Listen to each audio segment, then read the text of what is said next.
Welcome back to the Cheating Tales Lab.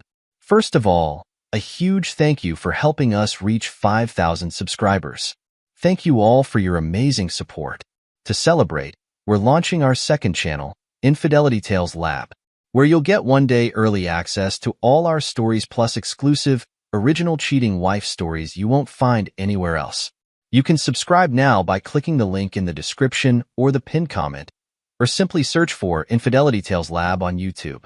Don't miss out. Subscribe and listen to exclusive stories. You won't regret subscribing. Now let's begin the story. Sergio Woodruff's knuckles whitened as he gripped the steering wheel of his sleek black BMW. The 38-year-old criminal defense attorney sat motionless in his driveway, his piercing blue eyes fixed on the front door of his suburban home. He'd cut his business trip short, returning a week early after receiving an anonymous tip about his wife's infidelity. The words of the caller echoed in his mind, each syllable a dagger to his heart. As he finally stepped out of the car, the cool evening air carried an unfamiliar scent, a cologne that didn't belong to him. Sergio's jaw clenched, his suspicions growing with each step towards the house. He inserted his key into the lock, the slight tremor in his hand the only outward sign of the turmoil within. The door swung open, revealing Trisha lounging on the living room couch.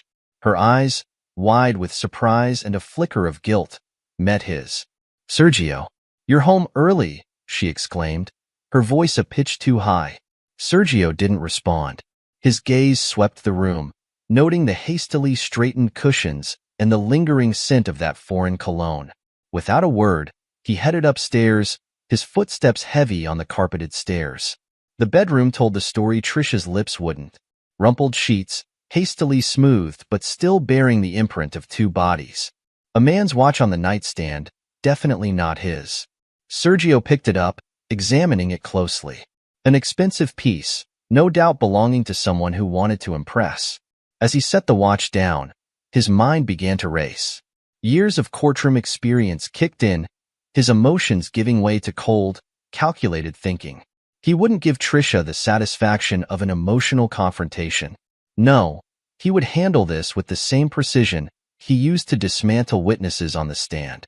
Sergio took a deep breath, steeling himself for the performance of a lifetime. He would play the role of the unsuspecting husband, all while gathering the evidence he needed to ensure Trisha would regret her betrayal. Over the next few days, Sergio maintained a facade of normalcy that would have impressed even the most discerning jury. He kissed Trisha goodbye in the mornings, made small talk over dinner, and even endured her attempts at intimacy with a rehearsed smile. All the while, his mind worked overtime, plotting his next moves. In his office, Sergio placed a call to Frank Delgado, a private investigator he'd worked with on numerous cases. "Frank, I need your services." "It's personal this time," Sergio said, his voice low despite the privacy of his corner office. Frank's gravelly voice came through the speaker. "Sure thing, Sergio. What's the job?" "I need surveillance on my wife, Trisha. I suspect she's having an affair," Sergio replied, the words tasting bitter in his mouth. "Damn, I'm sorry to hear that," Frank said, genuine sympathy in his tone. "I'll get right on it. You'll have eyes on her 24/7. With that piece in motion, Sergio moved on to the next. Under the guise of upgrading their home security, he installed hidden cameras throughout the house. The irony of using his technical skills, honed from years of reviewing surveillance footage for cases, to catch his own wife's infidelity wasn't lost on him. As the days passed, Trisha grew bolder in her deception. "I'm working late tonight," she'd say, pecking Sergio on the cheek before heading out, dressed in an outfit far too provocative for a marketing meeting. Sergio would nod, playing the role of the distracted husband perfectly. Later, he'd review the footage Frank sent him, his face a mask of cold fury as he watched Trisha and her lover, now identified as Cody Case, a junior partner at her firm, entering a hotel. At work, Sergio channeled his pain and anger into his cases. He threw himself into a high-profile defense, his arguments more cutting, his cross-examinations more brutal than ever before. His colleagues noticed the change, attributing it to professional drive rather than personal turmoil. "Sergio, that was incredible," Angie, his loyal paralegal, gushed after a particularly grueling day in court. I've never seen you so focused. Sergio managed a tight smile. Just doing my job, Angie. We can't let up now. Can you stay late to go over tomorrow's witnesses? Angie nodded eagerly, always ready to put in extra hours for the firm's star attorney. As they worked into the night, Sergio found a small measure of comfort in the familiar routine of case preparation, even as his personal life crumbled around him. The neon sign of O'Malley's bar cast a sickly green glow over Sergio's face as he nursed a glass of scotch. Across from him sat Gerard Pace, his best friend since law school and now a respected detective. The bar was their usual haunt, a place where the lines between their professional worlds blurred. So, you're sure about this? Gerard asked, his voice low and concerned. Sergio nodded, sliding a manila envelope across the table. See for yourself. Gerard opened the envelope, his eyes widening as he flipped through the photos of Trisha and Cody. Jesus, Sergio. I'm so sorry, man. Save it, Sergio said, his voice hard. I don't need sympathy. I need a plan. Gerard leaned back, studying his friend. The Sergio he knew, always composed, always in control, was still there, but there was a new edge to him, a dangerous glint in his eye. All right, Gerard said finally. What do you want to know about this Cody character? Everything, Sergio replied, taking a sip of his scotch. His history, his weaknesses, his dirty little secrets. I want to know it all. Gerard nodded, pulling out his phone. I'll make some calls, pull some strings. But Sergio, it's not too late to confront Trisha. Try to work things out. Sergio's laugh was cold and humorless. Work things out? No, Gerard. She made her choice. Now she'll face the consequences. Over the next hour, Gerard's contacts came through. Cody Case's history unfolded before them. A string of workplace affairs, financial irregularities cleverly concealed, and a reputation for climbing the corporate ladder on the backs of others. As the information poured in, Sergio's mind whirred, fitting the pieces into place like a complex legal strategy. He could use this, all of it. Thanks, Gerard, Sergio said, standing up. I owe you one. Gerard grabbed his arm. Just be careful, okay? Don't do anything stupid. Sergio's smile didn't reach his eyes. Stupid? No. Calculated? Absolutely. The next few weeks saw a transformation in Sergio. The pain of Trisha's betrayal became fuel, driving him to reshape himself into a man with nothing to lose and everything to gain. Every morning, long before the sun rose, Sergio hit the gym. He pushed his body to its limits, each rep, each mile on the treadmill a step further from the man Trisha had betrayed. His once soft lawyer's physique hardened, becoming lean and muscular. At the office, he worked longer hours than ever before. Cases that once seemed unwinnable crumbled before his relentless assault. Plea deals were struck, evidence suppressed, juries swayed by his impassioned arguments. Angie noticed the change, her admiration for Sergio growing with each passing day. You're on fire lately, she commented one evening as they prepared for yet another trial. I don't think I've ever seen you this intense. Sergio paused in his review of witness statements. Life's too short for half measures, Angie. We either give it our all or we don't bother at all. As Sergio remade himself, Trisha remained oblivious to the storm gathering on the horizon. Her affair with Cody continued, her lies becoming more frequent and transparent. One evening, as Sergio sat in his home office reviewing case files, Trisha entered, wearing a silky nightgown. Honey, she purred. Why don't you come to bed? You've been working so hard lately. Sergio looked up, his eyes cold as they swept over the woman who had once meant everything to him. I'm not tired, he said flatly, returning to his work. Trisha's face fell, confusion and unease flickering in her eyes. As she left the room, Sergio allowed himself a small smile. The pieces were falling into place. Soon, very soon, he would be ready to make his move. Sergio Woodruff sat in his office, his piercing blue eyes fixed on the computer screen before him. The glow illuminated his face, now leaner and more angular from weeks of grueling workouts.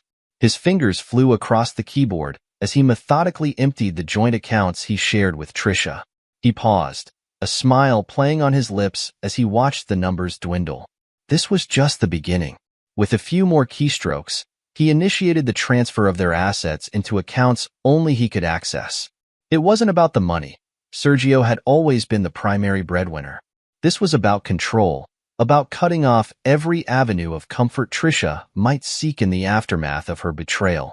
Next on his list was a meeting with Veronica Steele, the city's top divorce attorney. Sergio had faced her in court numerous times, always respecting her ruthless efficiency. Now, he would harness that ruthlessness for his own cause. Sergio, Veronica greeted him, her handshake firm. I must admit, I never expected to see you on this side of the table. Life's full of surprises, Veronica, Sergio replied, his voice devoid of emotion, some more unpleasant than others. As they discussed strategy, Sergio laid out the evidence he had gathered. Veronica's eyes widened slightly, impressed by his thoroughness. You've certainly done your homework, she commented. This should make things interesting. Sergio nodded. I want this to be quick and decisive. Trisha doesn't get to walk away from this unscathed. Veronica's lips curled into a predatory smile. Oh, I can assure you she won't. With the legal groundwork laid, Sergio moved on to the next phase of his plan. He placed an anonymous call to the HR department of Trisha's firm, his voice disguised. I have information about unethical behavior involving one of your employees, Cody Case, he said, his tone concerned. There's a pattern of workplace affairs and some financial discrepancies you might want to look into. The HR representative's voice turned serious. Thank you for bringing this to our attention. We'll investigate immediately. Sergio hung up, satisfaction coursing through him. The dominoes were set. Now it was time to knock them down. Friday evening arrived, and Sergio knew Trisha would be meeting Cody. He waited until he heard her car pull out of the driveway before springing into action. He moved through the house like a man possessed, gathering Trisha's belongings. Designer clothes, shoes, jewelry, all went into large trash bags. He took no care with her possessions, stuffing them in haphazardly. In their walk-in closet, Sergio paused as his eyes fell on Trisha's wedding dress. The white fabric seemed to mock him, a symbol of vows so carelessly broken. With deliberate slowness, he lifted the dress from its hanger. His hands, steady in even the most high-pressure courtroom situations, didn't shake as he picked up a pair of scissors. The sound of tearing fabric filled the room as Sergio methodically slashed the dress. Each cut was precise, calculated, mirroring the way Trisha had torn apart their marriage. When he finished, the once beautiful gown was nothing more than tattered rags. Next, Sergio called a locksmith. The man arrived promptly, looking slightly confused at the urgency of the late-night call. I need all the locks changed, Sergio instructed. Immediately. The locksmith nodded, sensing the tension in Sergio's voice. Yes, sir. I'll get right on it. As the locksmith worked, Sergio gathered the trash bags and carried them to the front porch. He arranged them neatly, a final act of consideration for a woman who had shown him none. Finally, Sergio took out a piece of paper and a pen. His handwriting was steady as he wrote. I hope he was worth losing everything for. He placed the note atop the bags, held down by Trisha's now worthless wedding ring. With one last look at the home he had shared with Trisha, Sergio walked away. He drove to the city's most exclusive hotel, checked in, and ordered a bottle of their finest scotch. As he poured himself a glass, he allowed himself a small smile. The stage was set. Now, he would wait for the curtain to rise on Trisha's new reality. The night air was thick with the scent of alcohol and cheap perfume as Trisha stumbled out of Cody's car. Her laughter, too loud and slightly hysterical, cut through the quiet suburban street. Shoo, Cody hissed, his eyes darting around nervously. You want to wake up the whole neighborhood? Trisha rolled her eyes, fumbling in her purse for her house keys. Oh, lighten up, Cody. Sergio's probably passed out in his office again. He never notices anything anyway. As she approached the front door, Trisha's alcohol-addled brain slowly registered the scene before her. Piles of trash bags littered the porch, and the key wouldn't fit in the lock. What the hell? She muttered, confusion sobering her quickly. Her eyes fell on the note atop the bags. As she read Sergio's words, the blood drained from her face. No, No, she whispered, panic rising in her throat. Cody sauntered up behind her, his arrogance palpable. What's the problem, babe? Forgot your key? Wordlessly, Trisha thrust the note at him. Cody read it, his smug expression faltering for a moment before he forced a laugh. So what? The bastard figured it out. Big deal. You're better off without him anyway. Cody wrapped an arm around Trisha's waist, pulling her close. Why don't you come stay with me? We can celebrate our freedom. Trisha shrugged off his embrace, her mind racing. This wasn't how it was supposed to go. Sergio was meant to be oblivious, content in his workaholic bubble while she enjoyed the best of both worlds. I need to talk to Sergio, she stammered, pulling out her phone. Cody's face darkened. Are you serious? After all we've been through, you're going to run back to him? Trisha ignored him, her fingers shaking as she dialed Sergio's number. It went straight to voicemail. She left a series of increasingly frantic messages, each one more desperate than the last. As the night wore on, Trisha's panic grew. She alternated between crying and raging, while Cody became increasingly impatient. Look, he finally snapped. Either come with me or don't. But I'm not standing out here all night while you have a meltdown. Trisha stared at him, suddenly seeing the selfishness that had always lurked beneath his charming exterior. With no other option, she gathered what she could carry and got back into Cody's car, leaving the wreckage of her marriage behind on the porch. The next morning, Trisha and Cody arrived at Sergio's office, a united front of righteous indignation. They burst through the door, ready for a confrontation, only to find Sergio calmly sitting behind his desk, as if he'd been expecting them. "Ah, Trisha, Cody," Sergio said, his voice cool and controlled. "I was wondering when you'd show up." Trisha stepped forward, her face a mask of anger and fear. "Sergio, what the hell do you think you're doing? You can't just throw me out of my own home." Sergio raised an eyebrow. "Your home? I think you'll find that legally, it's my home. But please, have a seat. We have much to discuss." As they sat, Sergio reached into his desk drawer and pulled out a thick manila envelope. "I took the liberty of having these drawn up," he said, sliding divorce papers across the desk. "I think you'll find everything in order." Cody leaned forward, his face flushed with anger. "Now wait just a minute. I wasn't speaking to you." Sergio cut him off, his voice sharp. "In fact, I think you'll find it's in your best interest to remain silent, Mr. Case. Unless, of course, you'd like to discuss the ongoing ethics investigation at your firm." Cody's face paled, the implication clear. He slumped back in his chair, suddenly looking much less sure of himself. Trisha's eyes darted between the two men, realization dawning. You planned all this," she whispered. Sergio's smile was cold. "I merely ensured that actions had consequences, Trisha. Something you seem to have forgotten about." As Trisha flipped through the divorce papers, her shock turned to outrage. "This is ridiculous. You can't possibly expect me to agree to these terms. I'll ruin you, Sergio. I'll tell everyone what a cold, unfeeling bastard you really are." Sergio leaned back in his chair, unfazed by her outburst. "By all means, Trisha, feel free to try. But before you do, consider this. Who do you think people will believe? The respected attorney known for his integrity, or the unfaithful wife caught in a tawdry affair with a junior colleague?" He paused, letting his words sink in. "Oh, and you might want to consider the potential legal ramifications of making false accusations. I'd hate to have to add a defamation suit to these proceedings." Trisha's face crumpled, the fight draining out of her as the reality of her situation became clear. Beside her, Cody shifted uncomfortably, already calculating his exit strategy. Sergio stood, buttoning his jacket. "I suggest you both take some time to review those documents. My lawyer will be in touch to schedule our next meeting." As Trisha and Cody left the office, shell-shocked and defeated, Sergio allowed himself a moment of satisfaction. The game had only just begun, and he intended to win. The following weeks saw Trisha's carefully constructed world crumble around her. News of the affair spread through their social circle like wildfire, fanned by the flames of gossip and schadenfreude.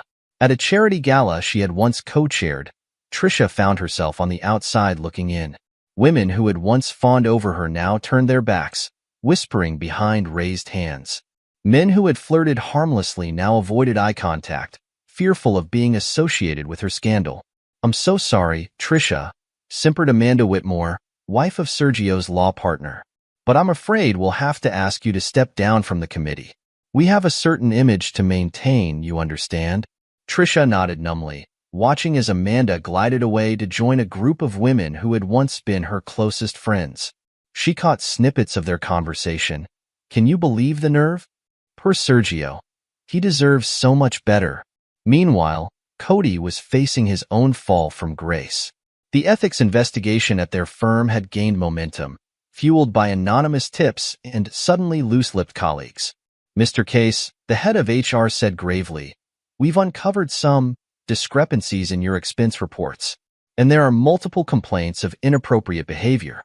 I'm afraid we're going to have to suspend you pending a full investigation." Cody's face, once smug and self-assured, now showed the strain of a man watching his career implode. "This is ridiculous," he blustered. "It's all a misunderstanding. I can explain everything." But his protests fell on deaf ears. As he was escorted from the building, Cody's mind raced. He needed damage control, and fast. And the easiest target for blame was Trisha. That evening, Cody arrived at his apartment to find Trisha waiting, her eyes red-rimmed from crying. "Cody, thank God you're here. I don't know what to do. Everyone's turned against me and Sergi." "Save it," Cody snapped, brushing past her. "This is all your fault, you know? If you hadn't been so obvious, so careless, none of this would have happened." Trisha recoiled as if slapped. "My fault? You were the one who pursued me, who said we deserved to be happy." Cody laughed bitterly. "Happy? Look around, Trisha. Does this look like happiness to you? I'm about to lose my job. My reputation is in tatters, and for what? A middle-aged housewife having a midlife crisis?" His words cut deep, each one a knife twisting in Trisha's gut. She stared at him, seeing for the first time the true face of the man she had risked everything for. "Get out," Cody said, his voice cold. "I need to figure out how to salvage what's left of my life, and I can't do that with you hanging around." Trisha left, her world spinning. She had lost her husband, her lover, her friends, and her social standing, all in the space of a few weeks. As she drove aimlessly through the city, she found herself outside the home she had shared with Sergio. She parked across the street, watching as Sergio arrived home. He looked different, fitter, more confident. As he entered the house, Trisha was struck by a wave of longing for the life she had so carelessly thrown away. Making a sudden decision, she got out of her car and approached the house. Her hand trembled as she rang the doorbell. Sergio answered, his expression impassive as he took in her disheveled appearance. "Trisha," he said, his voice devoid of warmth. "What are you doing here?" Trisha broke down, years of pent-up emotions pouring out. "Sergio, I'm so sorry. I made a terrible mistake. Please, can we just talk? Maybe we can work things out, start over." For a moment, something flickered in Sergio's eyes, perhaps a memory of the love they had once shared. But it was gone as quickly as it appeared, replaced by a cool detachment. "There's nothing to work out, Trisha," he said calmly. "You made your choices. Now you have to live with the consequences." "But I love you," Trisha pleaded, reaching for him. Sergio stepped back, his voice firm. "No, Trisha. You love the idea of me, the successful husband who provided you with a comfortable life while you did as you pleased. But that's over now. You chose Cody, remember? I suggest you go back to him." "Cody left me," Trisha whispered, her voice small and broken. Sergio's laugh was without humor. "Of course he did. Men like Cody always do when things get tough." He paused, studying her for a moment. "I'd say I'm sorry, Trisha, but the truth is, I'm not. You brought this on yourself." With that, he closed the door, leaving Trisha alone on the porch. The same porch where, weeks earlier, she had found her life packed into garbage bags. As Trisha walked away, shoulders slumped in defeat, she didn't see Sergio watching from the window. His face was a mask of calm resolve, but inside, a storm of emotions raged. He had loved Trisha once, deeply and completely. But that love had been burned away by her betrayal, leaving behind a man forged in the fires of pain and determination. Sergio turned away from the window, his mind already moving on to the next phase of his plan. The divorce proceedings would begin soon, and he intended to emerge victorious, just as he did in the courtroom. Trisha had underestimated him, had taken his devotion for granted. Now, she would learn the true cost of her betrayal. As he settled into his home office to review case files, Sergio allowed himself a small smile. He was Sergio Woodruff, respected attorney, a man of integrity and strength, and he was just getting started. The imposing courthouse loomed before Sergio Woodruff as he strode up the steps, his tailored suit a armor of professionalism. Behind him, a few paces back, Trisha scurried to keep up, her once confident demeanor now reduced to nervous glances and fidgeting hands. Inside, the courtroom buzzed with anticipation. High-profile divorces were always a spectacle, but this one promised to be particularly juicy. Sergio took his place at the plaintiff's table, his posture relaxed yet alert. His eyes briefly met those of his attorney, Veronica Steele, who gave him a slight nod of reassurance. Across the aisle, Trisha huddled with her lawyer, a young man named Brian Hodges. His suit was ill-fitting, his tie slightly askew, a stark contrast to Sergio's polished appearance. Trisha leaned in, whispering urgently to Brian, who seemed overwhelmed by her rapid-fire instructions. As the judge entered and the proceedings began, the difference in preparation became glaringly apparent. Veronica's opening statement was a masterpiece of legal rhetoric, painting a clear picture of Trisha's infidelity and financial misconduct.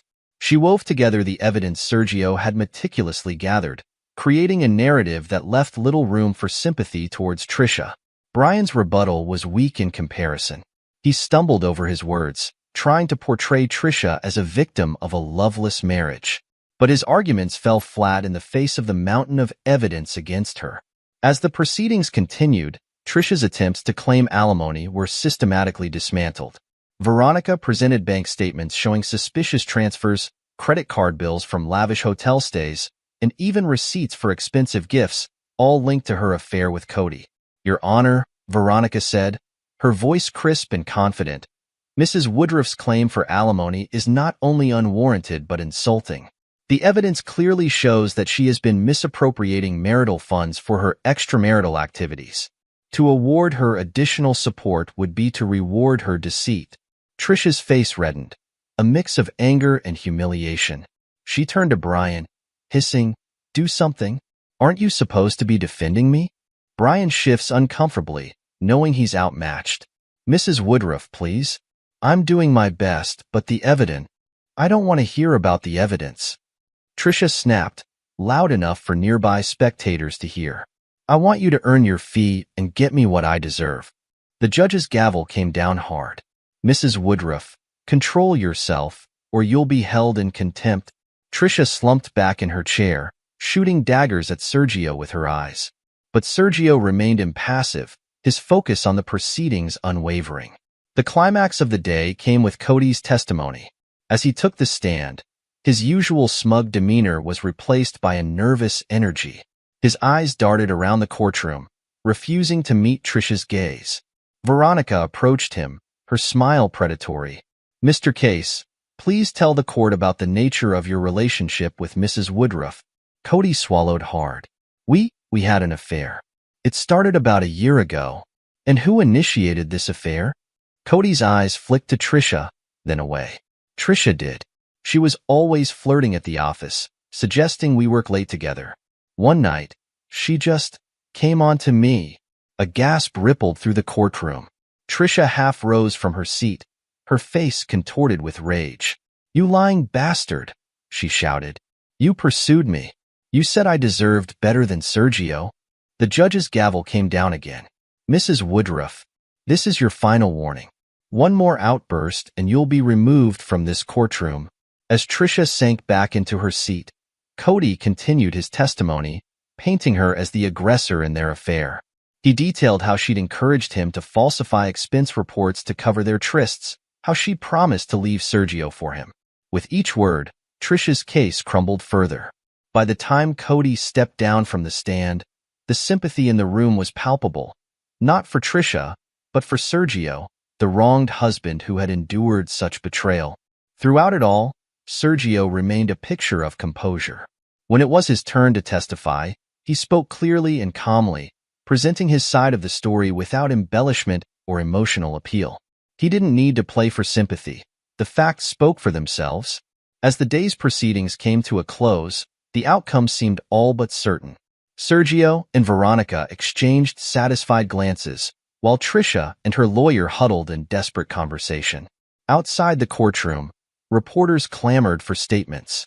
Sergio strode past them, offering only a dignified no comment. Trisha, on the other hand, tried to push her way through the crowd. Her mascara streaked from tears of frustration. "This isn't over," she shouted at Sergio's retreating back. "You'll regret this, Sergio. I'll make sure everyone knows what kind of man you really are." But her threats fell on deaf ears. Sergio walked away, his head held high, knowing that victory was within his grasp. As the divorce proceedings neared their conclusion, desperation clawed at Trisha's insides. She paced the floor of her rented apartment, a far cry from the luxurious home she once shared with Sergio. Her phone pressed to her ear. She pleaded with her brother, Wallace Hanna. "Wally, please. You have to help me. Sergio's going to take everything." Wallace's sigh crackled through the speaker. "Trish, I told you when this all started. You made your bed. Why should I get involved now?" "Because you're my brother." Trisha's voice rose hysterically. "Family is supposed to stick together. I need you to find something, anything, that we can use against Sergio. There has to be dirt somewhere."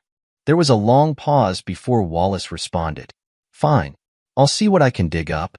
But Trish, don't get your hopes up. Sergio's always been straight as an arrow." Trisha's relief was palpable. "Thank you, Wally.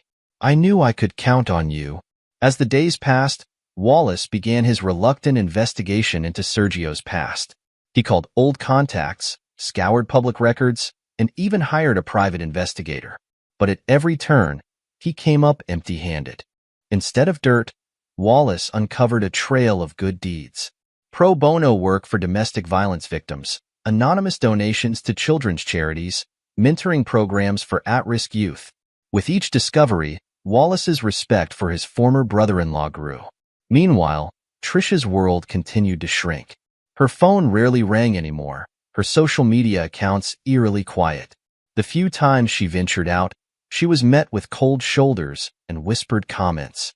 One afternoon, as Trisha was drowning her sorrows in a bottle of wine, a knock at the door startled her.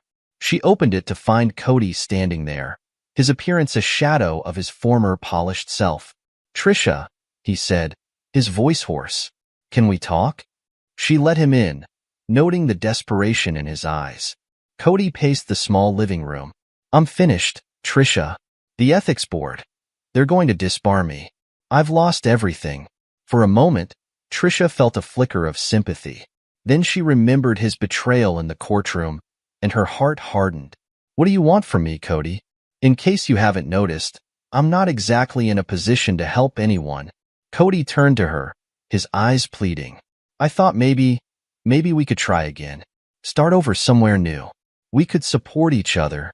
Trisha stared at him, disbelief turning to disgust. "Are you serious? After everything that's happened, after you threw me under the bus in court, you think we can just start over?" "I know I messed up," Cody said, reaching for her hand. "But we had something real, didn't we? We can get that back." Trisha jerked away from him. "Get out," she hissed. "Get out and don't ever come back. You're pathetic, Cody. A coward who can't face the consequences of his own actions." As she slammed the door behind him, Trisha felt a strange sense of clarity. For the first time, she saw Cody for what he truly was. Not the dashing, successful man she'd fantasized about, but a weak, selfish coward. The next day, Wallace arrived at Trisha's apartment, a thick folder under his arm.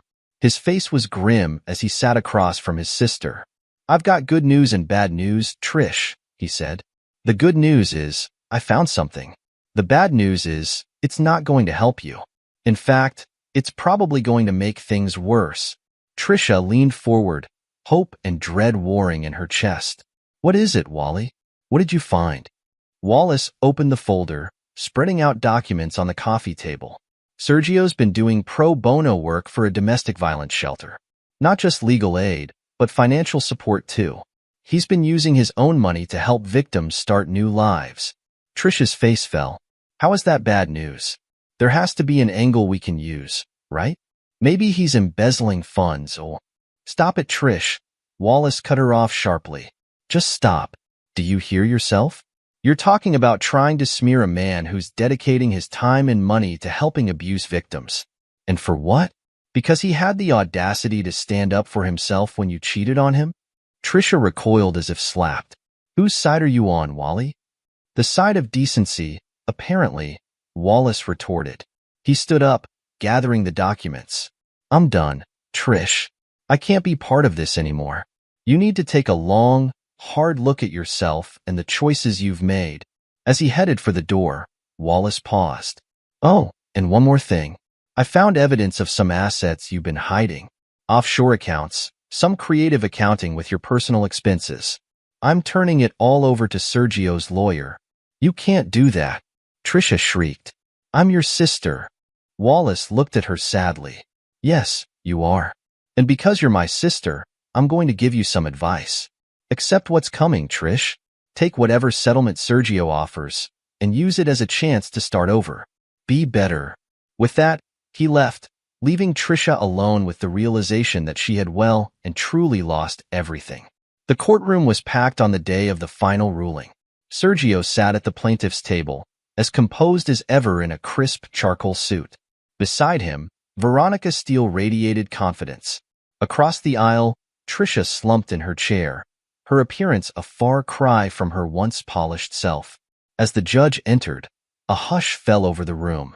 Judge Miranda Holbrook, known for her no-nonsense approach, surveyed the courtroom before speaking.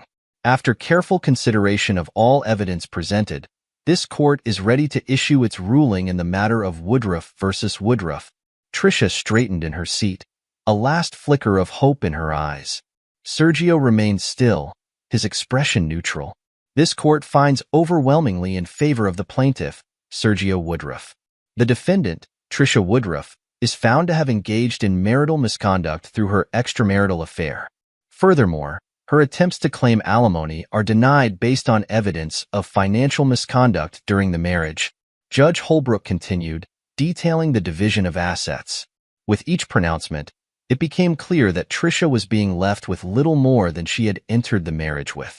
The judge's tone grew stern as she addressed Trisha directly. Mrs. Woodruff, this court takes a dim view of your actions both during your marriage and throughout these proceedings. Your attempts to malign Mr. Woodruff's character have been found baseless and potentially libelous. You would do well to accept this ruling and move forward with your life. As the judge's gavel fell, finalizing the divorce, a weight seemed to lift from Sergio's shoulders. He shook hands with Veronica, thanking her for her excellent work. As they gathered their things to leave, Sergio caught sight of Trisha. She stood alone, tears streaming down her face as the reality of her situation sank in. For a brief moment, their eyes met. Trisha's gaze held a mixture of anger, regret, and dawning realization of all she had lost. Sergio's remained impassive, offering neither forgiveness nor condemnation. He simply nodded once, then turned away. As Sergio exited the courtroom, he was met with a sea of supportive faces. Colleagues, friends, and even a few of Trisha's former social circle were there, offering congratulations and words of support. Among them was Angie, his loyal paralegal. Her eyes shone with admiration as she approached. Congratulations, Sergio. You handled this whole ordeal with such grace and strength. Sergio allowed himself a small smile. Thank you, Angie. I couldn't have done it without the support of the firm and your hard work. As they chatted, neither noticed Trisha watching from the shadows, her face a mask of bitterness as she witnessed the respect and admiration Sergio commanded. Months passed, and life moved on. Sergio threw himself into his work with renewed vigor, his reputation only enhanced by the dignified way he had handled his personal troubles. His pro bono work expanded, and he found a deep sense of satisfaction in helping those truly in need. One evening, at a celebration for his promotion to partner at the firm, Sergio found himself in conversation with a striking woman he hadn't met before. Sergio Woodruff, he introduced himself, extending his hand. Sylvia Reinhardt, she replied, her handshake firm and confident. I'm a neurosurgeon at Metro General. Your colleague Mark was just telling me about your recent work with the domestic violence shelter. It's incredibly admirable. As they talked, Sergio found himself drawn in by Sylvia's intelligence and wit. For the first time since his divorce, he felt a spark of interest, a reminder that life still held possibilities. Their conversation was interrupted by the managing partner calling for a toast. As Sergio excused himself to join his colleagues at the front of the room, he caught Sylvia's eye. She smiled warmly, and he found himself looking forward to continuing their conversation. Later that night, Sergio sat in his home office, contentedly reviewing notes for an upcoming case. His eyes drifted to a framed note on his desk, the same one he had left for Trisha on that fateful night. I hope he was worth losing everything for. Once a reminder of betrayal, the note now served a different purpose. It was a testament to his strength, a reminder of the adversity he had overcome. Sergio smiled, feeling truly at peace for the first time in years. He was Sergio Woodruff, respected attorney, valued colleague, and a man who had faced betrayal and emerged stronger for it. As he turned back to his work, Sergio felt a sense of anticipation for what the future might hold. He had weathered the storm and come out the other side, ready to embrace whatever challenges and opportunities lay ahead. The chapter with Trisha was closed. Now, it was time to write a new one. Epilogue.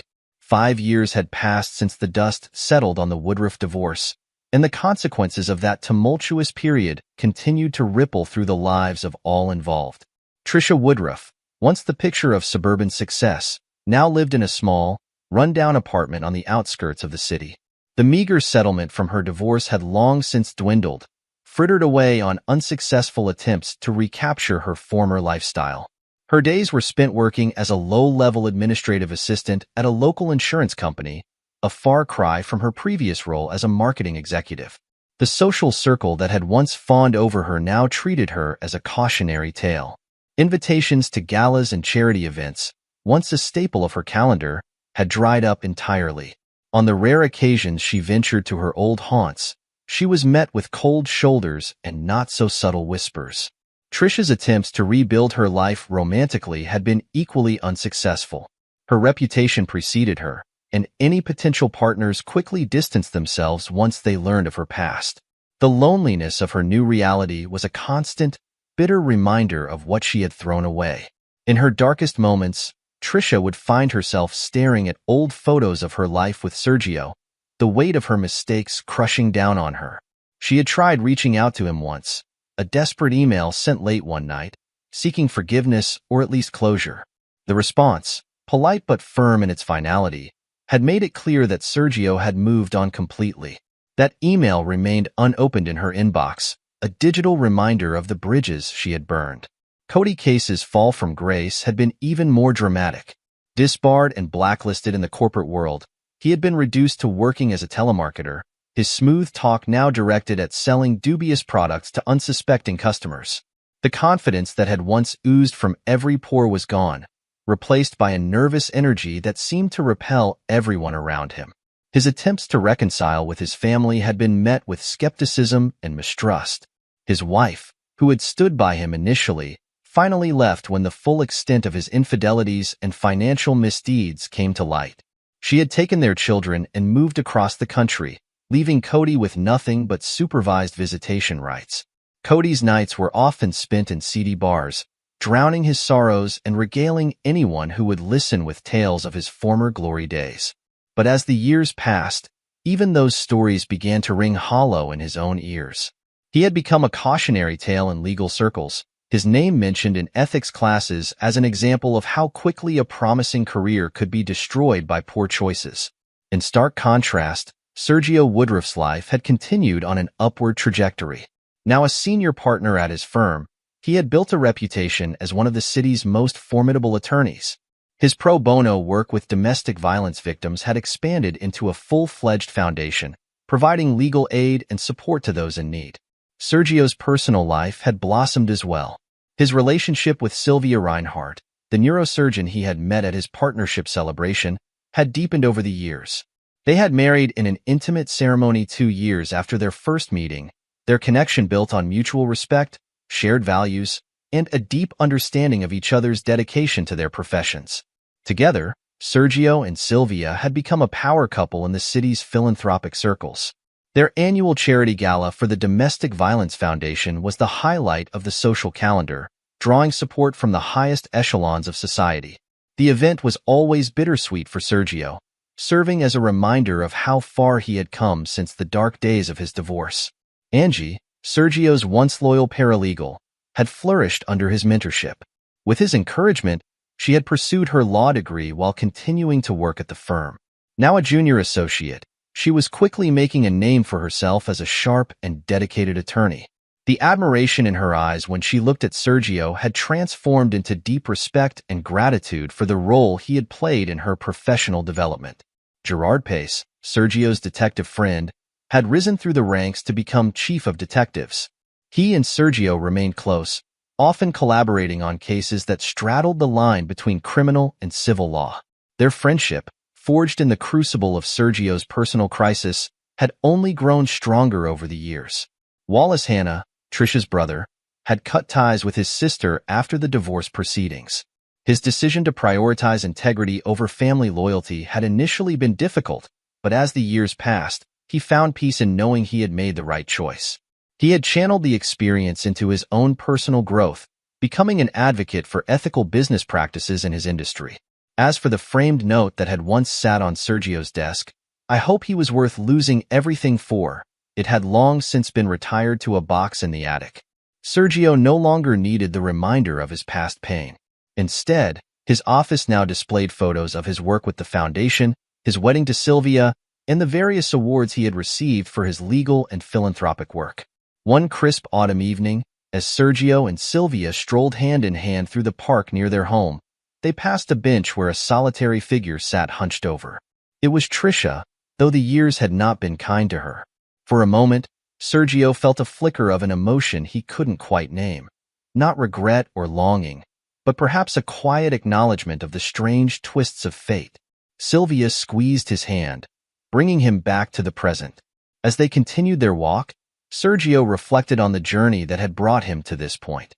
The betrayal that had once threatened to destroy him had instead been the catalyst for a life far richer and more fulfilling than he could have imagined. As the sun set over the city skyline, Sergio Woodruff walked towards his future, the echoes of the past fading with each step. He had paid the price of betrayal, but in doing so, had gained a life of purpose, love, and unwavering integrity. It was a price that, in the end, had been worth every penny. This is where our story comes to an end. Share your thoughts in the comment section. Thanks for your time. If you enjoy the story, please subscribe to this channel. Click on the video you see on the screen, and I will see you there.